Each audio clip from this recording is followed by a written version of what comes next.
मेरे घर से सिर्फ 5 किलोमीटर दूर रहती थी। अरे मैं मुंबई में मुलुंड में रहता हूं और इशरत जहां और उसका परिवार मुलुंड से मुंबई के 5 किलोमीटर अंतर पर था। अध्यक्ष महोदय, मैं माननीय गृह मंत्री जी से पहली एक स्पष्टता चाहूंगा कि यह जो एफिडेविट है, ये जो आपने उत्तर दिया है, ये इशरत जहां के साथ में जो पहली लाइन है, in a police action with the Ahmedabad police on 15/6/2004, 4 persons namely Javed Shaikh, Zeeshan Johar, Amjad Ali and Ishrat Jahan were killed. तो मेरी एक विनंती है कि भाई ये जावेद शेख कौन है, ये जीशान जोहर कौन है, अमजद अली कौन है? और दूसरी बात कि यह इशरत जहां अगर मेरे घर से दूर 5 किलोमीटर अंतर पर मुंबई में रहती थी, तो वो गुजरात अहमदाबाद कैसे पहुंची, कब पहुंची, इनके साथ क्या कर रही थी? दूसरी बात, अगर वो अहमदाबाद में थी तो इसका अर्थ ये हुआ कि वो परिवार से गायब थी। तो परिवार से गायब थी, अगर परिवार को पता नहीं था तो परिवार ने इस संबंध में कोर्ट में, पुलिस स्टेशन में कब शिकायत की थी, क्या शिकायत की थी? इशरत जहां का इसके पहले वो क्या कर रही थी, इसके पश्चात क्या कर रही थी, ये जानकारी मैं साथ में माननीय गृह मंत्री जी से यह भी विनंती करना चाहूंगा कि इशरत जहां ये क्या पढ़ी थी और उस समय पे वो क्या क्या कर रही थी। जो भी एसआईटी हो या जो भी सीबीआई हो या उस समय की राज्य सरकार की पुलिस थी, इन्होंने इस संबंध में कोई जानकारी ली थी? अगर जानकारी ली थी तो रिकॉर्ड पे लाया गया था। अगर रिकॉर्ड पे लाया गया था तो गृह मंत्री माननीय सुशील कुमार शिंदे और माननीय चिदंबरम, उन्होंने ये इशरत जहां के केसेस की जितनी भी बार गृह मंत्रालय में मीटिंगें की, एफिडेविट फाइल किए, एफिडेविट ऑल्टर किए गए, तो इस संबंध में इशरत जहां का बैकग्राउंड चेक किया था क्या? मैं ये भी पूछना चाहूंगा कि यह जो 3 लोग हैं वो कौन है, वो क्या कर रहे थे, उनका बैकग्राउंड क्या है? इतनी सब चर्चाएं मेरे मित्र पक्ष और बाकी लोग कर रहे हैं, तो ये 3 कौन थे?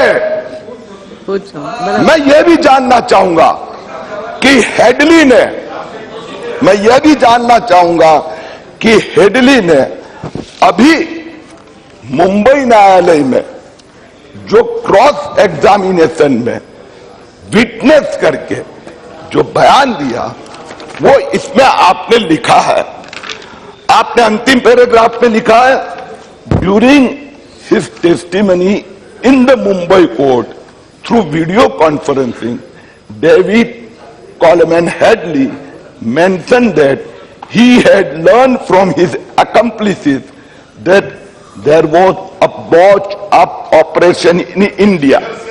मैं माननीय गृह मंत्री जी से ये जानना चाहूंगा कि ये बॉच अप ऑपरेशन का अर्थ क्या होता है, ये ऑपरेशन क्या था और वो किसके लिए किया गया था, उसमें क्या क्या कौन कौन शामिल थे? इशरत जहां से लेके ये जो 3 लोगों के नाम पड़े, उनका क्या ऑपरेशन था, क्या पार्टिसिपेशन था, क्या रोल था? आगे ये भी लिखा है, इन विच 1 female terrorist was killed in a shootout with the police. The public prosecutor gave the option of 3 names to identify the said female terrorist, whereupon Headley identified Ishrat जहां as the terrorist concerned. मैं माननीय गृह मंत्री जी से यह पूछना चाहूंगा कि यह जो विटनेस हुई उसके संबंध में थोड़ी जानकारी दे, और साथ में क्या भारतीय जनता पार्टी के कोई कार्यकर्ता अमेरिका में हेडली से मिला था, कब मिला था, हेडली को उन्होंने कब समझाया कि आप मुंबई में क्रॉस विटनेस होगा तो आप इस प्रकार से इशरत जहां टेररिस्ट थी इस प्रकार का बयान दीजिए। ये भारतीय जनता पार्टी के कोई कार्यकर्ता ने उसको बताया था, अमेरिकन गवर्नमेंट ने हेडली को मिलने दिया था क्या, इस संबंध में भी मैं आपसे जानकारी चाहता हूं।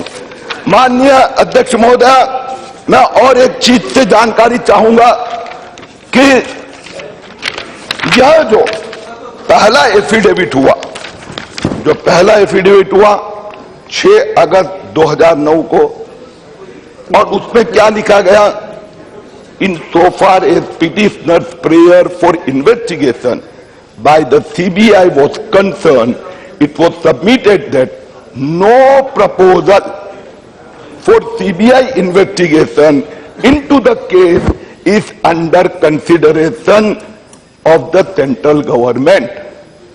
क्या माननीय राजनाथ सिंह जी, आप तब गृह मंत्री जी थे या तत्कालीन गृह मंत्री के ऊपर आपका इतना प्रभाव था, यह स्टेटमेंट उस समय के भारतीय जनता पार्टी के कार्यकर्ता ने यह एफिडेविट किया था?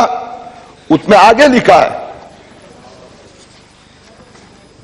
nor does it consider the present case fit for investigation by the CBI। ये एफिडेविट किसका था? गुजरात सरकार का था, अमित शाह का था, नरेंद्र मोदी का था।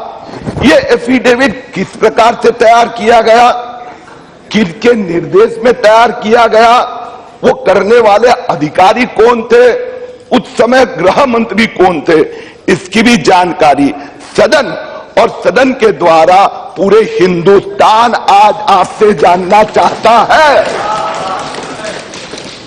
माननीय अध्यक्ष महोदय, मैं आगे बढ़ता हूं।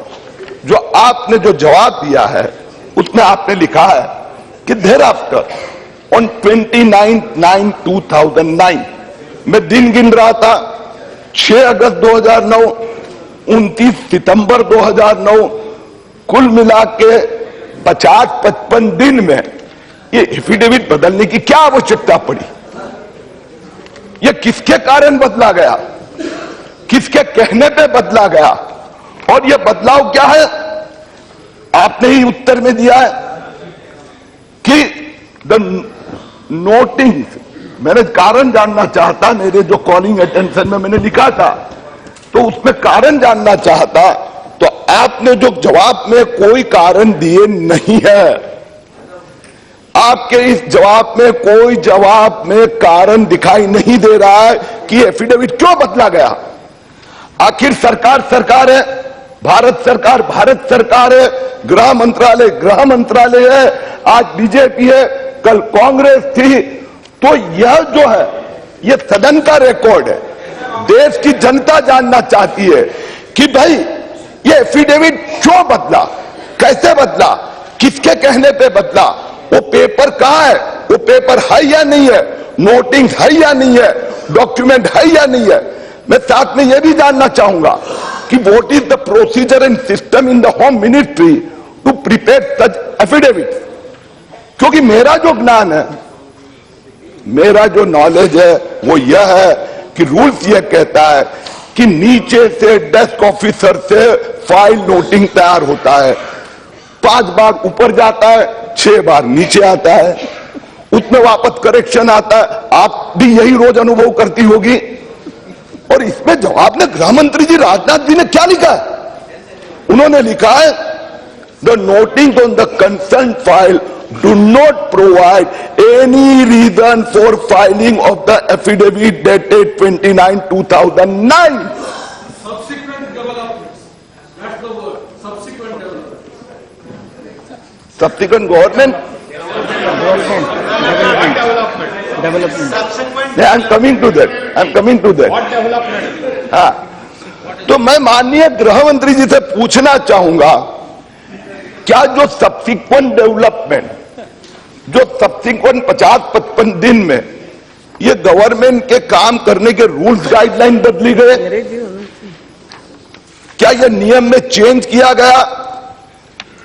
ये 55 दिन में कि इस प्रकार से भी फाइल नोटिंग नीचे से ऊपर नहीं जाएगा, ऊपर से नीचे नहीं जाएगा, और ऊपर से नीचे, नीचे से ऊपर गृह सचिव पिल्लाई उन्होंने जो लिखा है वो सब गायब कर दिया जाए, गृह मंत्री के पास जाएगा तो इस प्रकार की जो डिसकंटेक्ट होगी या जो गृह मंत्री को मान्य लिखा नहीं होगा तो पेपर निकाल के फाड़ के टोपली में फेंक दे के उस समय के गृह मंत्री जो लिखेंगे उतना ही रहेगा। ये नियम में बदलाव आया था, क्या हुआ? हिंदुस्तान की जनता जानना चाहती है। मैं सत्यपाल जी या निशिकांत दुबे जो उन्होंने भाव व्यक्त किया वो एक बात है, लेकिन देश देश है, गवर्नमेंट है, we would like to no.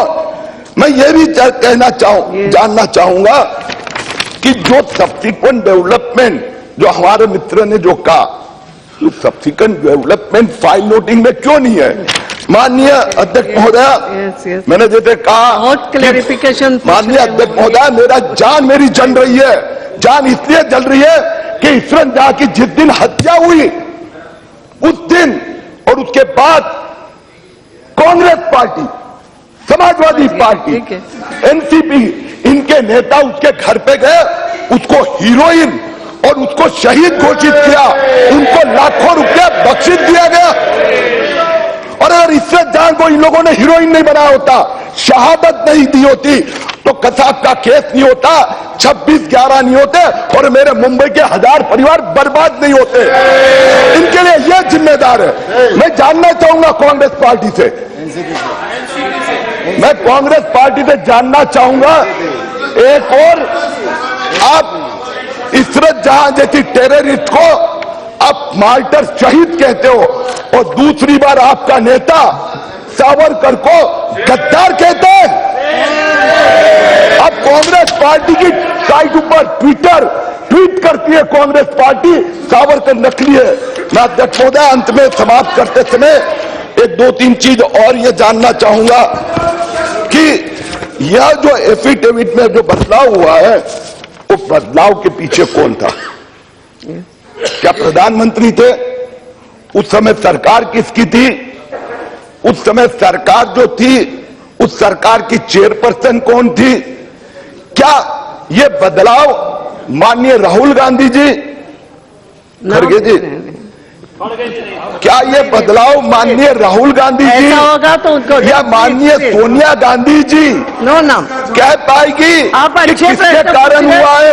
हाँ, माननीय गृह मंत्री जी, ये बदलाव किसके कारण हुआ, यह जानकारी हमें, मेरा अंत में इतना ही कहना है, क्या ये बदलाव सोनिया गांधी जी या राहुल गांधी जी कह पाएंगे कि किसके कारण हुआ?